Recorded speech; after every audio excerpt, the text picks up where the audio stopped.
ایک ٹرافی دو دعوے دار، کون بنے گا دنیا فٹ بال کا حکمران؟ دنیا بھر کی نظریں نیو یارک پر لگ گئیں۔ گرینڈ فائنل میں ارجنٹینا ٹائٹل کے دفاع کے لیے اسپین کے مد مقابل آئے گی۔ میسی مسلسل دوسرا ٹائٹل جیت کر کیریئر کو یادگار بنانا چاہتے ہیں۔ اسپینش ٹیم 16 سال بعد پھر سے ورلڈ کپ ٹرافی اٹھانے کی خواہش رکھتی ہے۔ فائنل کے دوران نمبر گلوکار بھی جلوہ گر ہوں گے۔ فاتح ٹیم ٹرافی کے ساتھ $50 ملین، تقریباً 14 ارب پاکستانی روپے کی انعامی رقم ساتھ لے کر جائے گی۔ سنسنی خیز فائنل پاکستانی وقت کے مطابق رات 12 بجے شروع ہوگا۔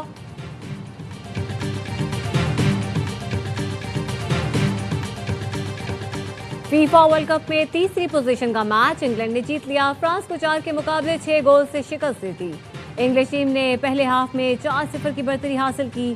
دوسرے ہاف میں فرانس نے کم بیک کر کے 4 گول داغے، لیکن انگلش ٹیم نے مزید 2 گول کر کے میدان مار لیا۔ انگلینڈ کے ساکا نے شاندار ہیٹ-ٹرک سکور کی۔ فرانس کی جانب سے امباپے 2 گول کر کے ٹاپ سکورر رہے۔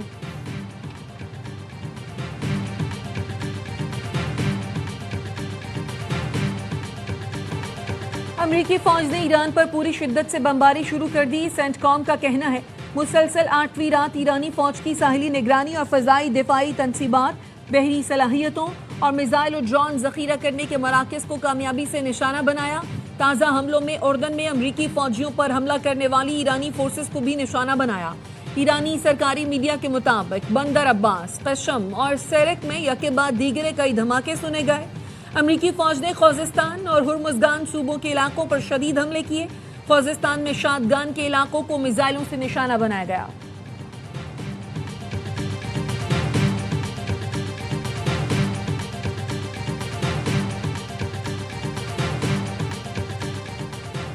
ایرانی میزائل حملوں سے اردن میں فوجیوں کی موت پر امریکی صدر ٹرمپ کا اظہار برہمی۔ کہتے ہیں کہ انتہائی افسوسناک ہے، صورتحال پر بے حد دکھ ہے۔ ایران کو کبھی جوہری ہتھیار حاصل نہیں کرنے دیں گے۔ ایران ڈیل پر عمل نہیں کر رہا تو امریکہ کو بھی فکر نہیں۔ امریکی وزیر دفاع پیٹ ہیگزٹ کہتے ہیں فوجیوں کی قربانی ہمارے عزم کو مزید پختہ کرتی ہے۔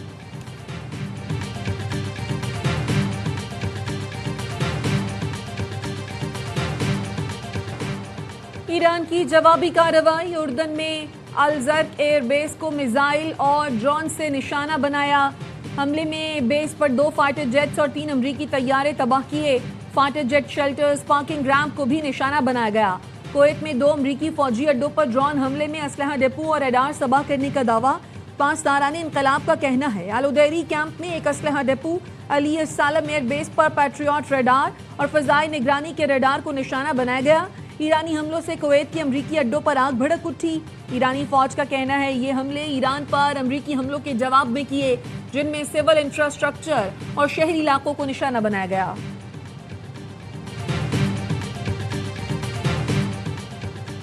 سعودی عرب کی کویت، بحرین اور اردن پر ایرانی حملوں کی مذمت۔ سعودی وزارت خارجہ نے کہا ایران کے جارحانہ اقدامات بین الاقوامی قوانین کی خلاف ورزی ہے۔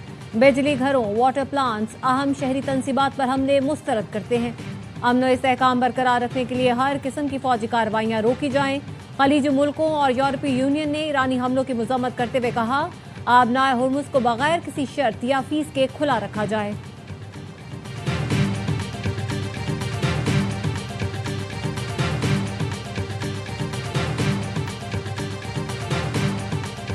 ایران کا امریکہ سے معاہدہ معطل کرنے کا اعلان۔ پاکستان میں ایرانی سفیر رضا میر مقدم نے ایکس پر لکھا 2 اہم سفارتی کامیابیوں کو تباہ کر کے صدر ٹرمپ عوام کی بات کرتے ہیں۔ ٹرمپ نے ایم او یو پر دستخط کے 20 دن سے بھی کم عرصے میں اسے ختم کر دیا۔ امریکہ نے بین الاقوامی اصول پامال کیے۔ بین الاقوامی برادری کو امریکی اقدامات کی مذمت کرنی چاہیے۔ ابراہیم عزیزی نے کہا امریکی افواج کو ایران کے ممکنہ جوابی اقدامات سے بچنے کے لیے فوری طور پر نکل جانا چاہیے۔ اگر امریکی فوجی واقعی یہ سمجھتے ہیں کہ ہمارے دانشمند سپریم لیڈر کے ناقابل فراموش سبق سے کیا مراد ہے تو وہ ایک لمحہ بھی ضائع کیے بغیر فرار ہونے کی کوشش کرتے ہیں۔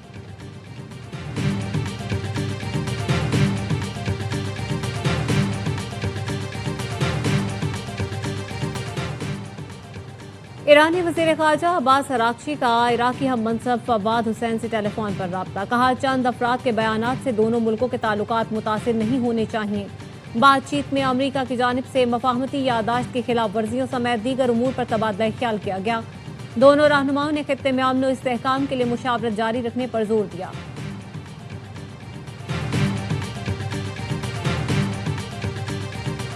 نائب وزیر اعظم اسحاق ڈار کا وینیزویلا کے وزیر خارجہ سے ٹیلی فونک رابطہ۔ اسحاق ڈار نے فیلکس پلاسنسیا کو وینیزویلا کا وزیر خارجہ بننے پر مبارکباد دی۔ ترجمان دفتر خارجہ کا کہنا ہے اسحاق ڈار نے وینیزویلا میں زلزلے سے جانی و مالی نقصان پر دکھ کا اظہار کرتے ہوئے کہا پاکستان اس مشکل گھڑی میں وینیزویلا کی حکومت اور عوام کے ساتھ کھڑا ہے۔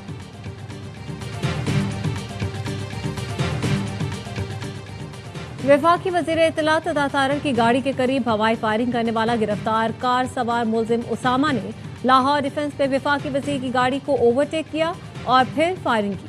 ملزم سے اسلحہ برآمد، گاڑی بھی تحویل میں لے لی گئی۔ عطا طاہر کے مطابق گاڑی نے بائیں جانب سے کراس کیا اور 5 ہوائی فائر کیے گئے۔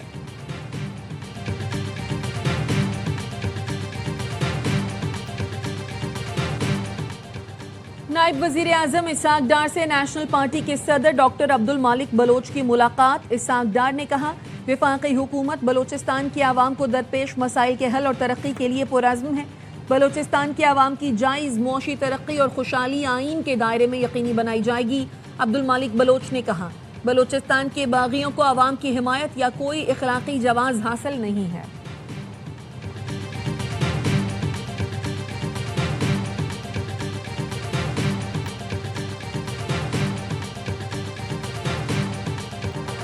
مارکہ حق پاکستان کی تاریخی کامیابی ہے۔ اس سے متعلق نورین نیازی کا بیان قابل مذمت اور افسوسناک ہے۔ وفاقی وزیر طارق فضل چودھری کہتے ہیں بانی پی ٹی آئی اور ان کی فیملی پاکستان مخالف بیانات کا کوئی موقع ہاتھ سے نہیں جانے دیتے۔ وزیر مملکت برائے داخلہ طلعت چودھری نے کہا نورین نیازی کے بیان سے ثابت ہوا کہ یہ پاکستان کے خلاف پراکسیز ہیں۔ ان کا ہدف صرف ادارے نہیں بلکہ پاکستان ہے۔ نورین نیازی کے خلاف قانونی کارروائی شروع کی گئی ہے۔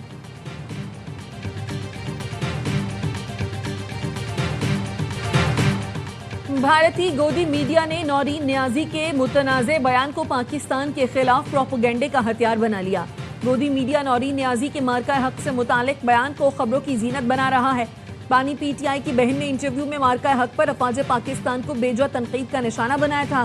متنازع بیان پر این سی سی آئی اے نے نورین نیازی کو کل اسلام آباد طلب کر لیا۔ نوٹس میں کہا گیا نورین نیازی نے سوشل میڈیا پر جھوٹی، توہین آمیز اور اشتعال انگیز باتیں کی جس کا مقصد ریاستی اداروں کو بدنام کرنا تھا۔ نورین نیازی نے الزام لگایا ہے مارکہ حق افواج پاکستان اور مودی کا گٹھ جوڑ تھا۔ مودی چاہتا تو 2 منٹ میں پاکستان کو فکس کر دیتا۔ بھارت نے اسرائیل کے کہنے پر پاکستان پر حملہ نہیں کیا۔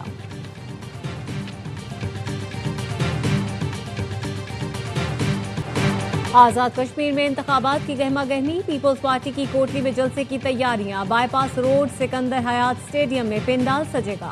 Chairman Peoples Party Bilawal Bhutto Zardari خطاب کریں گے۔ سیکیورٹی کے سخت انتظامات۔ ناران جانے والی کار کیوائی کے مقام پر کھائی میں گر گئی۔ حادثے میں 2 خواتین سمیت 4 افراد جاں بحق، ایک زخمی ہو گیا۔ جاں بحق ہونے والے سیاحوں کا تعلق سیالکوٹ سے تھا۔ وادی کاغان، وادی سرن اور دیگر علاقوں میں شدید بارشیں، جبوڑے اور ورگئی سچ میں کلاؤڈ برسٹ۔ متعدد ہوٹل اور مکانات کو نقصان، ندی نالوں اور دریاؤں میں طغیانی، متعدد مقامات پر لینڈ سلائیڈنگ اور شاہراہوں پر پانی آنے سے ٹریفک متاثر۔ ریسکیو حکام کے مطابق بالاکوٹ کے قریب لینڈ سلائیڈنگ سے گاڑیوں کی آمد و رفت بھی متاثر ہے۔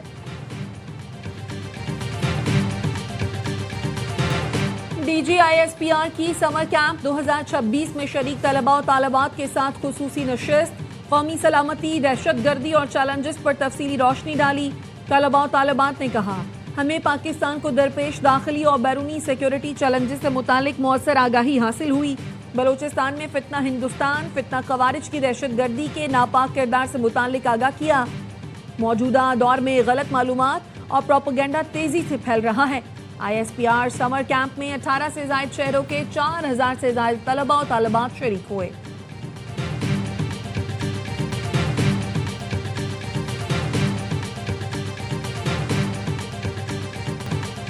شیخوپورہ تھیٹر میں اسٹیج اداکارہ پر تشدد کرنے والا ملزم گرفتار۔